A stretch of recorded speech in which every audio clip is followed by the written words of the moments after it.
ઉત્તરાયણ પર પતંગ રસિકોને મોજ પડી જશે. સામે આવ્યા છે સારા સમાચાર.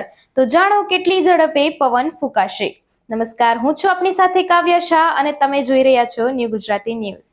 ઉત્તરાયણના પર્વને હવે ગણતરીના દિવસો બાકી છે. પતંગ રસિયાઓ માટે આનંદના સમાચાર સામે આવી રહ્યા છે, જેમાં હવામાન નિષ્ણાત દ્વારા ઉત્તરાયણના દિવસે અમદાવાદ સહિત રાજ્યમાં પવનને લઈ આગાહી કરી છે, જેમાં રાજ્યના મોટાભાગના વિસ્તારમાં પ્રતિ કલાકે 10 થી 12 કિલોમીટરની ઝડપે પવન ફૂંકાશે. જ્યારે વાસી ઉત્તરાયણના દિવસે પવનની ગતિ ઘટી 2 થી 10 કિલોમીટર રહેવાની હવામાન નિષ્ણાત અંબાલાલ પટેલ દ્વારા આગાહી કરવામાં આવી છે.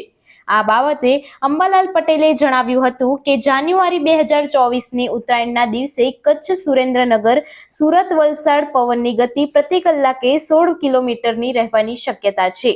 જ્યારે ઉત્તર ગુજરાત, પૂર્વ ગુજરાત, મધ્ય ગુજરાત, અમદાવાદ, વડોદરા, ગાંધીનગર, જૂનાગઢ, જામનગરમાં પ્રતિ કલાકે 12 કિલોમીટર પવનની ગતિ રહેશે.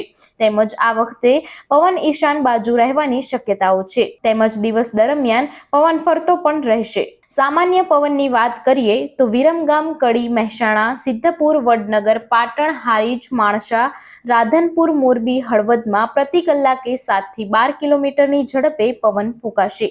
જ્યારે દ્વારકા, ઓખામાં 20 કિલોમીટરની ઝડપે પવન ફૂંકાશે. ત્યારે અમદાવાદમાં સવારે 13 કિલોમીટરની તો બપોરે 20 થી 23 તેમજ સાંજે 14 થી 23 કિલોમીટરની ઝડપે પવન ફૂંકાવાની શક્યતા છે. આવી જ અવનવી માહિતી અને સમાચાર જોવા માટે જોતા રહો ન્યૂ ગુજરાતી ન્યૂઝ.